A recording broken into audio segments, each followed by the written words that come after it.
जीवन की व्यर्थता का बोध ही क्या जीवन में अर्थवत्ता का प्रारंभ बिंदु बन जाता है? बन सकता है, ना भी बने। संभावना खुलती है, अनिवार्यता नहीं। जीवन की व्यर्थता दिखाई पड़े तो परमात्मा की खोज शुरू हो सकती है, शुरू होगी ही, ऐसा जरूरी नहीं। जीवन की व्यर्थता पता चले तो आदमी निराश भी हो सकता है, आशा ही छोड़ दे, व्यर्थता में ही जीने लगे, व्यर्थता को स्वीकार कर ले, खोज के लिए कदम ना उठाए तो जीवन तो दूभर हो जाएगा, बोझ हो जाएगा, परमात्मा की यात्रा ना होगी। इतना तो सच है कि जिसने जीवन की व्यर्थता नहीं जानी वो परमात्मा की खोज पर नहीं जाएगा। जाने की कोई जरूरत नहीं। अभी जीवन में ही रस आता हो तो किसी और रस की तरफ आंख उठाने का कारण नहीं। फिर जीवन की व्यर्थता समझ में आए तो दो संभावनाएं हैं। या तो तुम उसी व्यर्थता में रुक के बैठ जाओ और या उस व्यर्थता के पार सार्थकता की खोज करो। तुम पर निर्भर है। नास्तिक और आस्तिक का यही फर्क है, यही फर्क की रेखा है। नास्तिक वह है जिसे जीवन की व्यर्थता तो दिखाई पड़ी लेकिन आगे जाने की, ऊपर उठने की, खोज करने की सामर्थ्य नहीं। रुक गया, नहीं में रुक गया, हां की तरफ न उठ सका, निषेध को ही धर्म मान लिया, विदेह की बात ही भूल गया।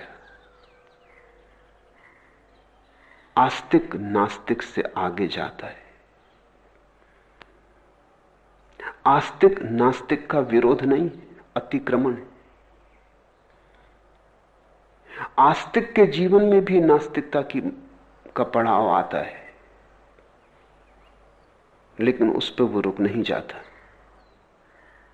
वो उसे पड़ाव ही मानता है और उससे मुक्त होने की चेष्टा में संलग्न हो जाता है। क्योंकि जहां नहीं है वहां हां भी होगा। और जिस जीवन में हमने व्यर्थता पहचान ली है उस जीवन के किसी तल की गहराई पर सार्थकता भी छिपी होगी। अन्यथा व्यर्थता का भी क्या अर्थ होता है? जिसने दुख जाना वो सुख को जानने में समर्थ है, अन्यथा दुख को भी न जान सकता है। जिसने अंधकार को पहचाना उसके पास आंखें हैं जो प्रकाश को भी पहचानने में समर्थ है। अंधों को अंधेरा नहीं दिखाई पड़ता। साधारणतः हम सोचते हैं कि अंधे अंधेरे में जीते होंगे, गलत है ख्याल। अंधेरे को देखने के लिए भी आंख चाहिए। अंधेरा भी आंख की ही प्रतीति है। तुम्हें अंधेरा दिखाई पड़ता है आंख बंद कर लेने पर, क्योंकि अंधेरे को तुमने देखा है। जन्म से जन्मांध व्यक्ति को अंधेरा भी दिखाई नहीं पड़ता, देखा ही नहीं है कुछ, अंधेरा कैसे दिखाई पड़ेगा? तो जिसको अंधेरा दिखाई पड़ता है उसके पास आंख है। अंधेरे में ही रुक जाने का कोई कारण नहीं है। और जब अंधेरा अंधेरे की तरह मालूम पड़ता है तो साफ है कि तुम्हारे भीतर छिपा हुआ प्रकाश का भी कोई स्रोत है। अन्यथा अंधेरे को अंधेरा कैसे कहते? कोई कसौटी है तुम्हारे भीतर, कहीं गहरे में छिपा मापदंड है। अंधेरे पे कोई रुक जाए तो नास्तिक, अंधेरे को पहचान के प्रकाश की खोज में निकल जाए तो आस्तिक, अंधेरे को देख के कहने लगे अंधेरा ही सब कुछ है तो नास्तिक, अंधेरे को जान के अभियान पर निकल जाए, खोजने निकल जाए कि प्रकाश भी कहीं होगा। जब अंधेरा है तो प्रकाश भी होगा, क्योंकि विपरीत सदा साथ मौजूद होते हैं। जहां जन्म है वहां मृत्यु होगी, जहां अंधेरा है वहां प्रकाश होगा, जहां दुख है वहां सुख होगा। जहां नरक अनुभव किया है तो खोजने की ही बात है, स्वर्ग भी ज्यादा दूर नहीं हो सकता। स्वर्ग और नरक पड़ोस पड़ोस में, एक दूसरे से जुड़े। अगर तुमने जीवन में क्रोध का अनुभव कर लिया तो समझ लेना कि करुणा भी कहीं छिपी है। खोजने की बात है। तुमने पहली परत छू ली करुणा की, क्रोध पहली परत है करुणा की। अगर तुमने घृणा को पहचान लिया तो प्रेम को पहचानने में देर भला लगे, लेकिन असंभावना नहीं। प्रश्न महत्वपूर्ण है। जीवन की व्यर्थता तो अनिवार्य है, लेकिन पर्याप्त नहीं। उतने को ही परमात्मा की शुरुआत में समझ लेना, उतने से ही अथातों का बिंदु ना आ जाएगा। उतना जरूरी है, उतना तो चाहिए ही, पर उस पर तुम रुक भी सकते हो। पश्चिम में बड़ा विचारक है ज्यापाल सात्र, वो कहता है अंधेरा ही सब कुछ है, दुख ही सब कुछ है, दुख के पार कुछ भी नहीं। दुख के पार तो सिर्फ मनुष्यों की कल्पनाओं का जाल है। विषाद सब कुछ है, संताप सब कुछ है, संत्रास सब कुछ है, बस नरक ही है, स्वर्ग नहीं। बुद्ध ने भी एक दिन जाना था दुख है, सात्र ने भी जाना कि दुख है, यहां तक दोनों साथ साथ, फिर राहें अलग हो जाती। फिर बुद्ध ने खोजा कि दुख क्यों है, और दुख है तो दुख के विपरीत दुख का निरोध भी होगा। तो वे खोज पर गए, दुख का कारण खोजा, दुख मिटाने की विधियां खोजी, और एक दिन उस स्थिति को उपलब्ध हो गए जो दुख निरोध की है, आनंद की है। सात्र पहले कदम पर रुक गया, बुद्ध के साथ थोड़ी दूर चलता है, फिर ठहर जाता है। वो कहता आगे कोई मार्ग नहीं, बस यहीं सब समाप्त हो जाता है। तो जो रुक जाए जीवन की व्यर्थता पर वो नास्तिक। इसलिए नास्तिक को मैं आस्तिक जितना साहसी नहीं कहता। जल्दी रुक गया, पड़ाव को मुकाम समझ लिया, आगे जाना है और आगे जाना है। एक बड़ी पुरानी सूफी कथा है कि फकीर जंगल में बैठा था, वो रोज एक लकड़हारे को लकड़ियां काटते हुए ले जाते लाते देखता था। उसकी दीनता, उसके फटे कपड़े, उसकी हड्डियों से भरी देह, उसे दया आ गई। वो जब भी निकलता था लकड़हारा तो उसके चरण छू जाता था। एक दिन उसने कहा कि कल जब तू लकड़ी काटने जाए, आगे जा और आगे जा। लकड़हारा कुछ समझा नहीं, लेकिन फकीर ने कहा तो कुछ मतलब होगा। ऐसे कभी ये फकीर बोलता ना था, पहली दफा बोला है आगे जा और आगे जा। तो जहां वो लकड़ियां काटता था जंगल में थोड़ा आगे गया, चकित हुआ, सुगंध से उसके नासापुट भर गए।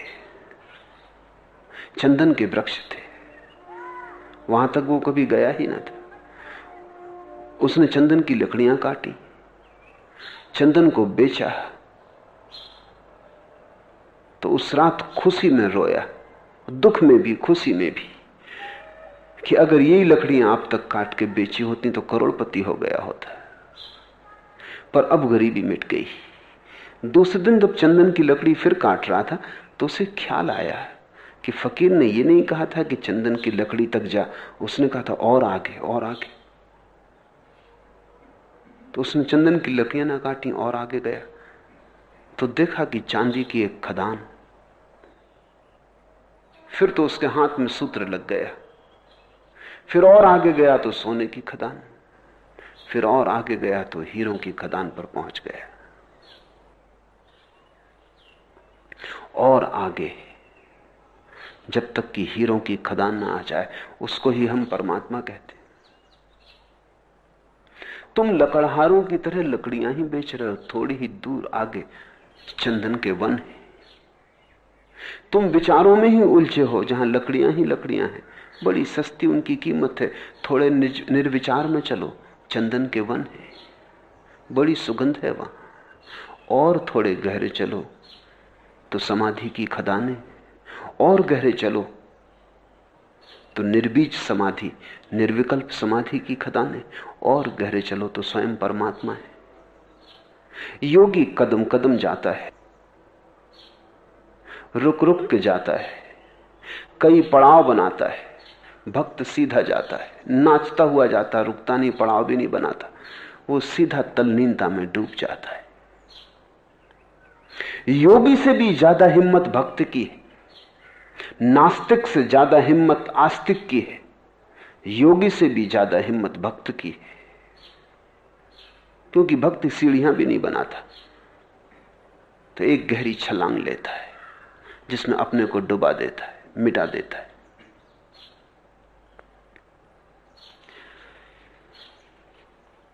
इस अनुभव पर आना अत्यंत जरूरी है कि जीवन व्यर्थ है।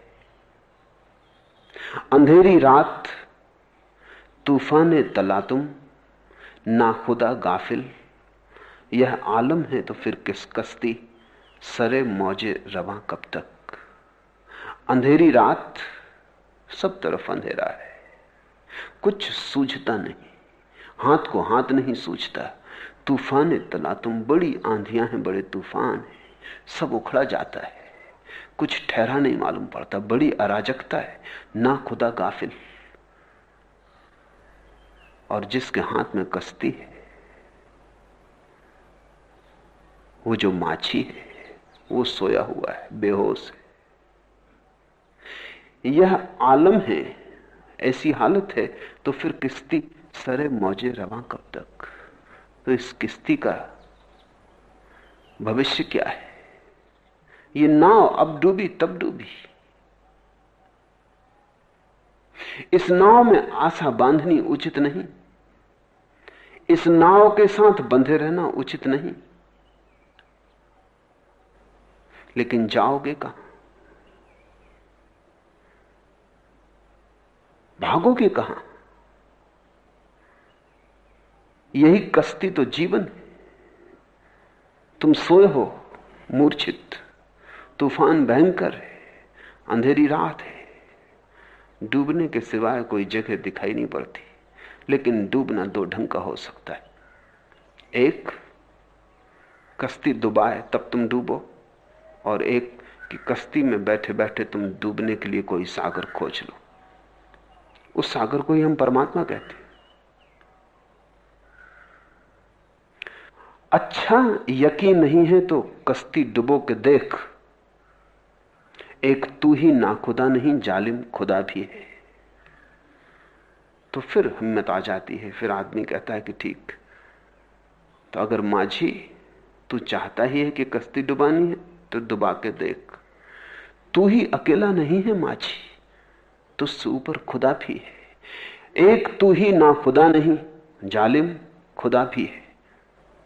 फिर अंधेरी रात, तूफान, कश्ती का अब डूबा तब डूबा होना, सब दूर की बातें हो जाती। तुम भीतर कहीं एक ऐसी जगह लंगर डाल देते हो जहां तूफान छूते ही नहीं, जहां रात का अंधेरा प्रवेश ही नहीं करता, और जहां किसी नाखुदा की, किसी माझी की जरूरत नहीं है, क्योंकि वहां परमात्मा ही माझी है। जरूरी है कि जीवन की व्यर्थता दिखाई पड़ जाए। बहुत हैं जो जीवन की व्यर्थता बिना देखे आस्तिकता में अपने को डुबाने की चेष्टा करते हैं। वे कभी ना डूब पाएंगे, वे चुल्लू भर पानी में डूबने की चेष्टा कर रहे हैं, वे अपने को धोखा दे रहे हैं।